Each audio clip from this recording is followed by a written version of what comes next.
Chief Warrant Officer Robert McConchie, United States Army, Vietnam. Folks, interviewed Robert in Independence, Missouri with his dad, May 27, 2010. Robert served in Vietnam from 1967 to 68. He was 63 years old at the time of this interview. He served with the 189th Helicopter Assault Company, 1st Battalion, mainly in the Central Highlands in Vietnam, and just a wonderful story. He received a Bronze Star for his service in Vietnam, and I love his story. It's just, they're all unique in their way, but from his eyes and ears as a UH-1 helicopter pilot, tells a great story, folks. His father served as a World War II veteran and was with the 77th Evac Hospital as a captain in World War II. We lost James McConchie in 2011 at the age of 94, but I'm just happy to share Robert's story with you today. I want to thank Harry Marshall for sponsoring this story. Thank you, Harry. We've worked together before. You're a great man, and I really thank you. And I say God bless you for continuing to help me to share these stories and to honor our veterans and to just celebrate what our veterans have done for our country and the freedoms that we have. So thank you again, Harry. Folks, I'd like to encourage you to get involved with this work. You can donate to the work. I wish you would. I hope you can. There's information in the video description and in the comment section of these videos. And I'm going to go to Nashville in August. If you'd like to help support that project, I'm wanting to tell my story. I'm going to sit down for a couple of days and just let it all out. And you're going to learn about why I've done my work.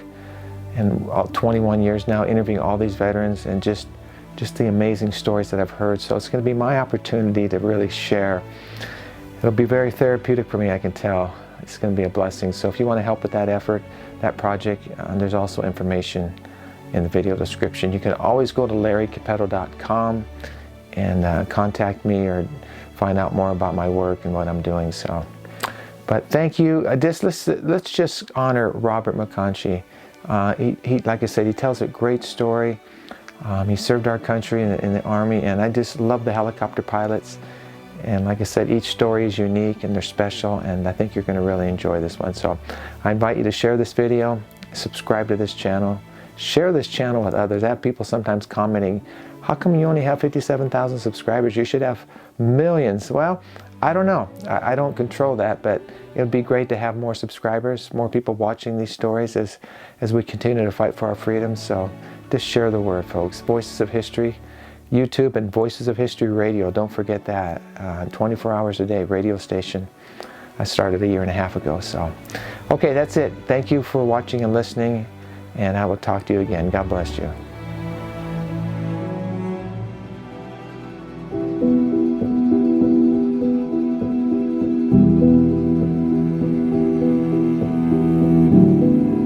old are you, sir? 63. And what year did you go into the military? 67. Did you join? Actually 66. I was in Vietnam, 67, 68. Yes, it was. I, like many college students, wasn't quite sure what's happening. I was back in the draft, and my number was 13. So I was going one way or the other. So I went into training, went to aviation, Army aviation, learned to fly helicopters. Did you go to Fort Rucker, or where did you go? Yeah. You start with Walters in Texas, basic helicopter, and then Rucker, and then for advanced. UH-1? Yes, UH-1 were the H model then. We went over and joined up as replacement, not a replacement, in addition to the 189th helicopter. Okay. So you were with the 189? Yes. Okay. First Battalion, Central Highlands.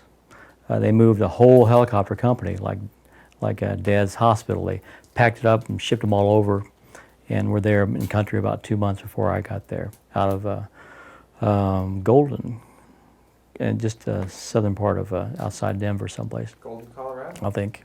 Wow. I packed them up. There's an air base there. Yeah. Fitzsimmons? No. Well, Fitzsimmons Hospital's in Denver, No, but there's an aviation airport, airfield there, and they packed them up from there. Don't recall now. Yeah. But listen now, when you were in flight school, I mean, I know it was a long time ago, but I mean, what kind of things did you think you might be doing in Vietnam? I was a pilot before I went in, fixed wing. Before I went in, expected to be a support role and for other military, and which is what it turned out to be. In general, 98% of all the helicopter work is in support, meals, mail, troop transports. We were an assault helicopter company, which means we gathered up and we made massive delivery of troops in to a site. Went into an unprotected site. They all got out. I left. Did it again. We made 20, 30 of these runs. So that's a support role. I enjoyed that. 20, 30 runs through your whole tour? No, during the day. To move a company or a battalion in, you bring them in from a staging field into an advanced area. They get out, go do it again. It was a little loop you do for all day long until you got 300 people onto a site. Tell me about when you first went in country in Vietnam. What did you experience when you first went to Vietnam? Got off of a commercial airline, flew over commercial, stewardess and all everything, get on, fly over, got off, and basically it was like landing in a foreign country now. It's Cam Ranh Bay.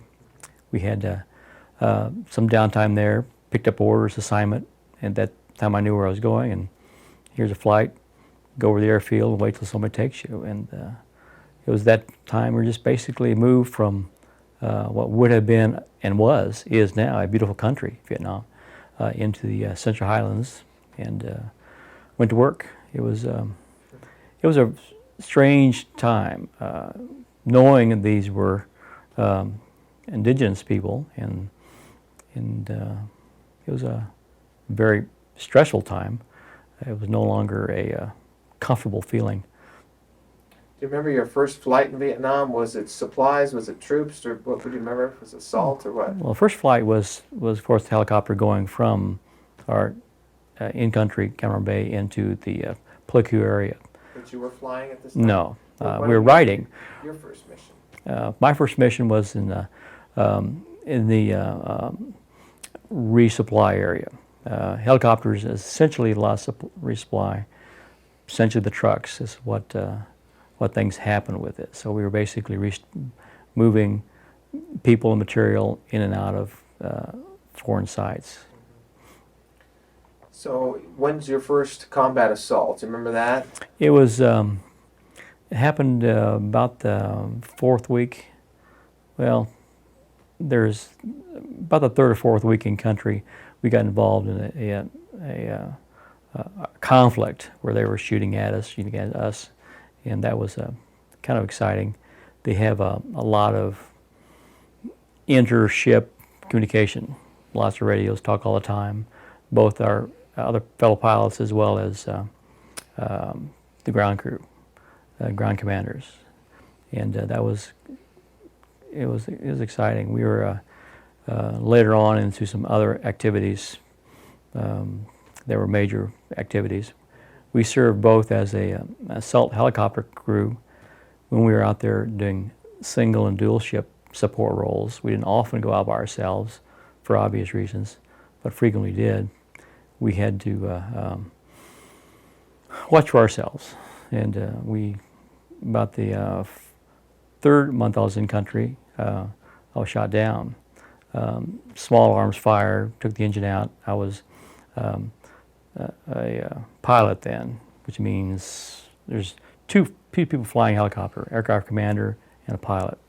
And I was new in country, and we landed on in the trees. We were out delivering mail, as a matter of fact. We were post people at the time, and landed in the middle of a trail and didn't know what to do. Gets very quiet, and that was about the longest 20 minutes I recall spending recently. But then we recovered.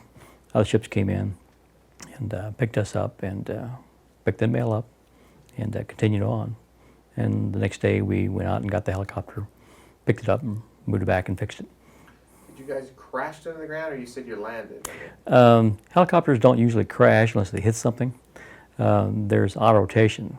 There's inertia, there's a weight for the blades, and if you lose power, you go down. but it's just a matter of finding the right spot, and you can make a soft landing, a recoverable landing. Again, unless you hit something or do something incorrectly. What was the toughest maybe combat assault you went on until maybe a hot LZ, picking up troops? I mean, is it like the movies, or you talk about it being exciting? It is like the movies.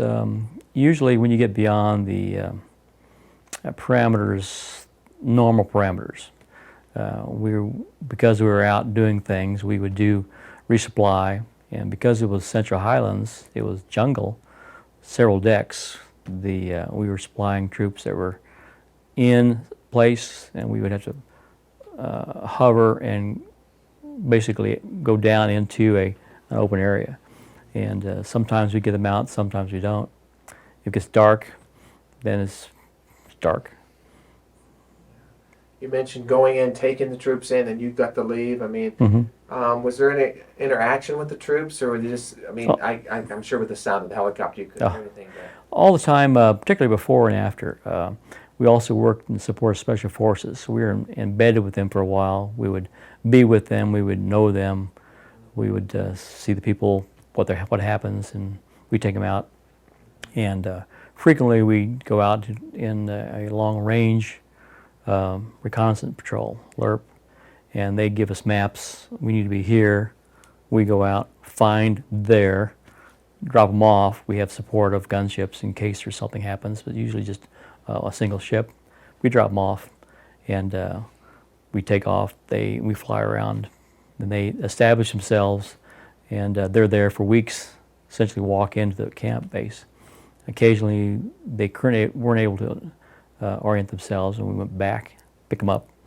Essentially, we didn't know where we were either, for sure, except we knew they were there, and so we went and got them, brought back. What about, I mentioned the hot LZs, but were there times where they were hot, and then you're probably not touching down, they're jumping out? We had McGuire rigs, basically fast ropes out the helicopters, and they would take off, and they would slide down them. This is also how we recover them. I have a air medal, and it's because we recovered some. But this is often, when you're out there by yourself in the jungle, you hear shots, you can hear them over the intercoms, and it was, you can't always land. Matter of fact, in the jungle, it's a prepared site. But there were times where the LZs were hot and you went in there? Oh, yes. Yeah. So, I mean, was life flash before your eyes, or you just focused on your work? And You become very focused, yeah. very focused. I did a recovery. Actually, we did it once. I got a medal for it. But What kind of medal? it was a Bronze Star. Great. We go out with aviation support. We have like a ground commander, a captain or a colonel back.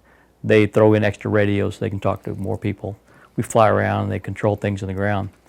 And when we were out doing this long range insert, we had a gunship go down, and I was the only one else on the site. So we went in and found them, threw our recovery ropes out, and recovered the pilots. We lost one, recovered the other 3 men. The problem is that you can't see anything beyond where you're going. You're very focused. You hear the small arms in trees and things, and you have to grab them. They tie on, you pick them up. It's a 200-foot canopy. You've got a 100-foot rope, so you're 300 foot in the air. Go find someplace you hope you can land a little bit, recover them to the helicopter, and then get them back to base camp. So it was, fortunately, the colonel let us do it. It was one of those things that you're aircraft commander, you control what happens in your mission unless someone else says no. And he could have overridden me, but he stayed with me, and we did the job. Were any of the troops ever hit before they got off the chopper, or jumping? You know what I'm saying? Was it ever that bad? Where nothing that we deployed. Usually, it's I had no major problems, and our assault helicopter company had gunships as well, so we were pretty well protected. Our guns were good people. Good people. So was there an adrenaline rush every time you went on a mission? Oh yeah, yeah, because you're very vulnerable, very, and we've lost several people of our class, of our people. You know, the helicopter pilots were not expendable, but we lost a lot. Most of my flight school friends, about a third of them didn't come back. My classmates, my room buddy mate, didn't come back. He took a caliber round. We had seats in black vests, but the rounds could get to you. So when you go back that night or whatever, you're done, I mean, how do you wind down? What do you do? Usually with several beers. We were fortunate to go back most of the time to Pleiku, to Camp Holloway, which is our encampment. But we were stationed, as I mentioned earlier, several times out in the field. We would actually live out into a fire base. Our ship would be stationed out with the long-range artillery, and we would live with the guys. We would support them during the day and stay at night. So it was, you'd stay over, RON, remain overnight. So we were just basically transport, and we're fortunate able to help out a lot. I was involved in a couple of recoveries of Air Force personnel along the border area that had to eject. We'd go out and find them. And we were often, because we were there, the first ships on scene. There were special people dedicated to hospitals, medevac units. You've seen the pictures of Red Cross, but frequently we were there first. We're always there. You do the job. You don't wait for them to come out from base. You take care of it. Call them the dust-offs? Dust-off, yes. So were there times where you were used as a medevac? Many times. Again, we were there. So what comes to mind when I ask you that? Was there a particular mission that where there were a lot of casualties, or did you help with that, or how does that all work? Basically, you're there. You extend. You become part of some recovery. Is that what you mean by recovery? Yes. If there's an action, you go in and do the job. Okay. The particular for our transports, it could be bodies. It could be recovered. Dust-offs are focused on life-flight type of recovery. So what kind of thoughts go through your head when you're doing this stuff? I mean, again, you're focused, but I mean, death and life, I mean, where does that come into play? I mean, Well, you think a lot about your wives. Think of Carolyn, and she said, I think accurately so, most kind of like driving cars. You take care of yourself, and you probably are going to take care of yourself, but if something happens you have no control of, or you go the extra mile to help your buddies who are on the ground.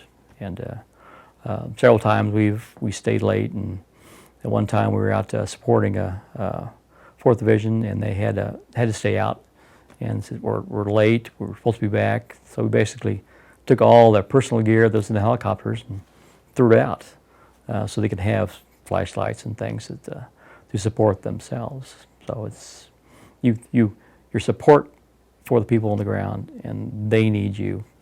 And again, we leave and go back, and they stay. So it's a very, you feel responsible. You hate to leave. In yesterday's movie, we saw talk of the landing crafts, the Higgins boats that took troops into shore and combat and all that.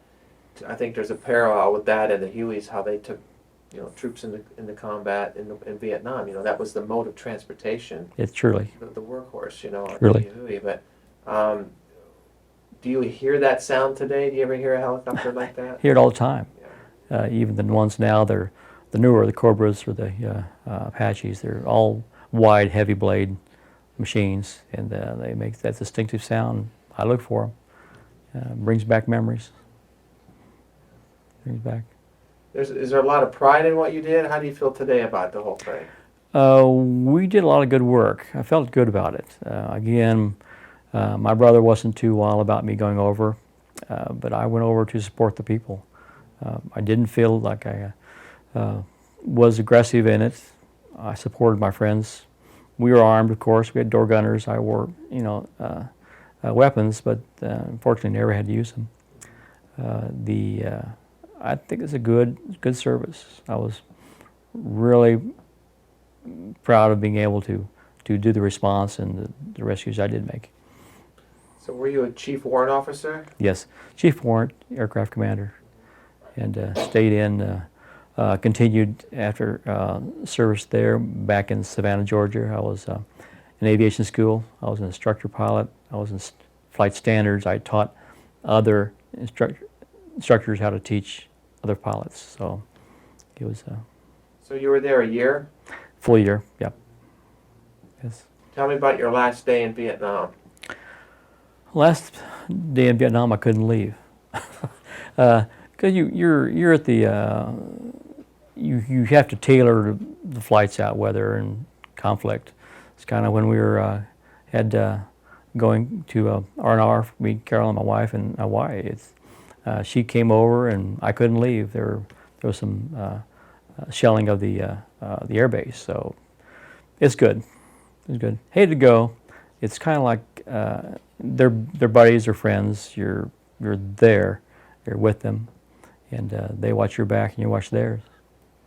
Hate to leave, but Well, I would there you think it'd be tough in a sense. I mean, leaving your, and the camaraderie between you guys is pretty high. it was. You got to know them very personally. It's mentioned the chatter on the radios all the time. You knew who people were. You'd have 30, 40 people out there, and you know who they were. And you're watching other people. You can't watch everything. Although we were fortunate in our ships to have 4 people, 2 pilots and 2 gunners. And we were watching all the time. We were watching. Do you stay in touch with any of these people after the war? Yes, we have a semi-annual get-together throughout the country. It's been here in Kansas City once or twice. And Your flight group? yes. How many guys in that group? Well, it's the there's 2 groups. One's the Army Aviation, and the other is for the battalion and the company. So we kind of, because we're getting fewer people, we have more larger pool, but we still do about 50 people or so to get together. It's good. We have a good newsletter. Our commander still does it, keeps up, so he travels and email, and it's a good thing. Do you still fly? I stopped flying for just any number of reasons. I flew fixed wing in Texas and instructed a bit when I got out, but I haven't been recently. Do you miss it? Yes, yeah. It's like many things. You do it right, but you need to do it consistently. And with my work, I wasn't able to do consistently, so I let it go. Do you miss anything about Vietnam as far as what you had to do there? No, I don't. It was a beautiful country. We did some further out sites, and there's, Roosevelt had some hunting reserves. We've seen tigers and gorillas and trees and things. And this is it's a good, pretty country, but I have no reason to go back. Did you have any sort of homecoming when you came back, or or do you hear some horror stories sometimes?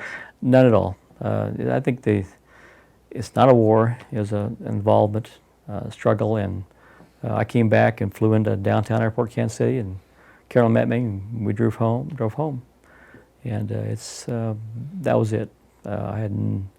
There was nothing except what I saw on TV that was the response. Here in the Midwest, it seemed like my coming back was a non-event. I didn't particularly miss it. I was just pleased to be back with Carolyn and my family. Is it hard to shoot down a helicopter? Yes, because it's mostly empty. A lot of empty space except what the takes in the tail rotor, main rotor stuff. If you have to hit something important to make it stop, you can be out of control if you get damage to a tail rotor, which happens if you hit something in the trashy area. Then you have mechanical problems. But it's a pretty durable machine. They take a lot of holes, and we just taped them up, get one going. So you've got what, 1 or 2 door gunners? Yes, 2. One of them was truly a gunner. The other one was our trained mechanic. took care of the aviation, the helicopter, and one on either side. They acted as door gunners, but they're kind of more traffic managers, getting people on and off, because we were stuck up front. We couldn't get out or help. They were doing all the heavy lifting and loading. One time we loaded had a whole load of gear on it, and had a problem with the engine on leaving a high elevation and lost power. And you just say we're going down and had a problem. You shot and just basically threw the stuff out. Gets about 1,000 pounds lighter, and then we kept on going. So they're the team. It's a teamwork. So did you have feelings for the troops? I mean, did you feel for them when you picked them up? Like they're probably scared. Maybe they're new in country, or they don't know what they're getting into. I mean, did you have thoughts like that? You could see that in their faces. You could see them many times how clean they were. Their replacements were clean uniforms, fresh faces, and then the other people who've been in country, they had been there for a while, and they kind of looked tired and put away wet, so to speak. So that's why I enjoy the time out in the fire bases, because then you could actually spend some time with the crew. Because we were in Camp Holloway, we were just the aviation section, and we didn't chance to work with them much. And so the RONs out of the fire bases were good. Enjoyed that. So did you encounter the BC and the North Vietnamese? Couldn't say for sure. We saw mostly North Vietnamese in the way of action. I was there in the Tet Offensive. We were in Central Highlands onto the west side, so we were just off the trail, and they started driving down essentially, so we saw most of them. We had more involvement with other nationals. We supported Korean groups, other areas we came, and we moved them around. So it was a good multitasking effort. Did you see the movie We Were Soldiers? Yes, I did. Could you remind you of Vietnam at all, or? I think so. There was quite a bit of conflict, although we do tend to be insulated from it, because we didn't have to stay. We were able to go back, take downtime, from the PX essentially, and off the local economy by food and cokes and things. So we had a little fine. We're fine. We started out life as Dad did in tents. Went through the monsoon season. It was a trial, but we were there and we came back, and so it was. We were truly the transport behind Vietnam. It couldn't have been done without helicopters. Did you have armor-plated seats and things like that? Yes, the seats themselves are multiply, ceramic, and then back and sides and bottom, and we wore a bulletproof vest and flak vest, and so we were protected. Our door gunners would tend to sit on their armor rather than because they didn't have anything on the seats themselves. So it wasn't quite the problem with explosives that we have now and with the Humvees and things. So we're basically small arms is what we dealt with. Was there a mission where you went out and maybe some of the helicopters didn't come back or were shot down? We've lost 2 helicopters in one event, and there were strange events. One time we had rocket propelled grenades shot at us, and one of our warrant officers, Timothy O'Leary, he just always had things happen to him. You actually can see these things coming at you. You see it coming, he lifted off, helicopter went under the RPG went under the helicopter, hit a tree, and the tree fell on him. So basically, you knew something was going to happen. So we lost that ship there. So it doesn't take much in the way of things that you would hit to hurt a helicopter, but by and large, they're pretty durable. Is there like a squeal or a squawk when the helicopter goes down, or is on the radio? I mean, That, No. okay. Screech or a sound or? Hopefully not. Well, I have some transmissions that's in my film, and I thought somebody had explained that you could hear the combat that was being shot at, and then when that, it was just like a squeal on the on the radio. It's like transmission. So, never No. mind. Yep. I fortunately did not hear such a thing. The gunships would go in before you guys usually. They would. They would. Depends on whether or not there were any activity, but they would go out, fly the area, tend to draw fire, or put suppression fire down, and then would come in, and they would circle either side. Did you look for the smoke? Did that help? Always, Yeah. always. Would the enemy try to pop their smoke too? Or? That happens as well. You had to be careful on identifying the smoke until they agreed to it, because they were listening.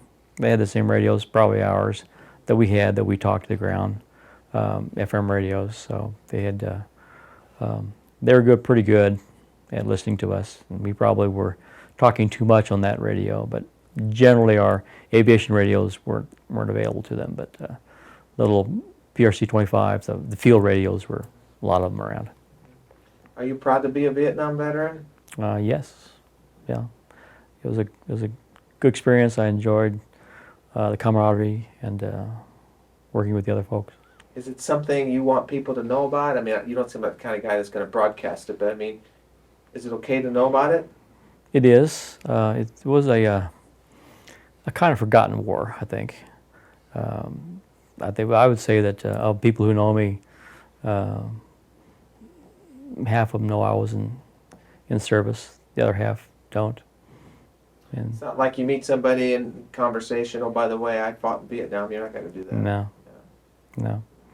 There's not much connection to it, and although there were a lot of us over there, like World War II, a lot of us didn't come back, but it was a different type of a connection. It wasn't popular, as I mentioned. My brother wasn't wild about me going over. And I'm not sure I was either, but it's a job, and it's a good job. Good job. Ever been back to Washington, D.C. and seen the wall? I have. Very, very hard striking. Very striking. Did you see any names up there you knew? A lot of them. We had, like I say, we were out there, and unfortunately, we didn't have that much problem. But there was a good number of people who didn't come back, and personally, I knew a lot of them didn't come back. Does it seem like another lifetime, or is it pretty much part of your life still today? Oh, it was a little different lifetime. Something you wanted to forget? I think not. I think that when you get in conflict for a larger purpose, kind of grounds you. I think as military, ex-military, I'm different than the other people I've worked with. I had my own company, and it just the people who were there, who were not involved in service, didn't realize what it would take. Yeah. How'd the military change you as a person, or did it? Well, I went over when I was 20 years old. I had my birthday, my 21st birthday in Vietnam. I was just a kid. It's a quick way to grow up, and it did change me. I am who I am now, I think, for that reason. I've done a lot of interviews with a lot of Vietnam vets, a lot of PTSD, a lot of helicopter pilots. I'd like you to watch my film sometime. I think you would appreciate it. Its focus is on the Air Mobile Division. How did you come about going to the showing yesterday? My father called me. I had about it or something, or what? I think it was the Examiner, Independence Examiner. We knew you had been here. We've been to your other films before. Okay. Didn't make it last year. I was out of You town. didn't see Vietnam last year? Did not. Oh. I was out of town. Okay. I was out of town. But Dad said, "Let's go," and I said, "Get your hat," and because by history, let's do it. And the time that Dad spent with in World War II, and he's got involvement, and I kind of pushed him to get his historical notes in order, and he pushed for the book and the DVD. So I didn't let up too much on him, and I think it's something that we need to remember and we need to share. Like I said, I have 2 other brothers and a couple sisters who did not get involved, and I think, again, I am who I am because of Vietnam, and I think I show well. Tell me what the American flag means to you as a veteran. It's very important. I kind of see people now who wonder what freedom's all about. I think that the flag is the focal point of it. It's a daily reminder of what it takes to be focused on individual as well as national freedom. We're lucky to be in America and proud to be an American. Is there a lesson that we've learned as a country from Vietnam? I don't think so. I don't think we learned anything. It's kind of like we had little T-shirts and things that said Vietnam War, second place. We really didn't think about what it would take to be that far away with that kind of commitment and fight a war. Action. It wasn't a war. And it's, I think that we need to know that once you go in to do a job with objective in mind, take care of it. We didn't go all the way. You ever told your story before? In this detail, except for Carolyn, my wife, probably not. Had no reason to. So what did you think yesterday when we kind of put a call out for veterans and I met you, and did you feel comfortable with maybe coming and talking about it, or did you know that? I did. I appreciate the invitation, and I think that there's people like myself who were there, and basically I came back, went to work, and worked for 40 years, and never really. I think we were better for it, but I'm not sure that the people knew why we were more upstanding than some might have been.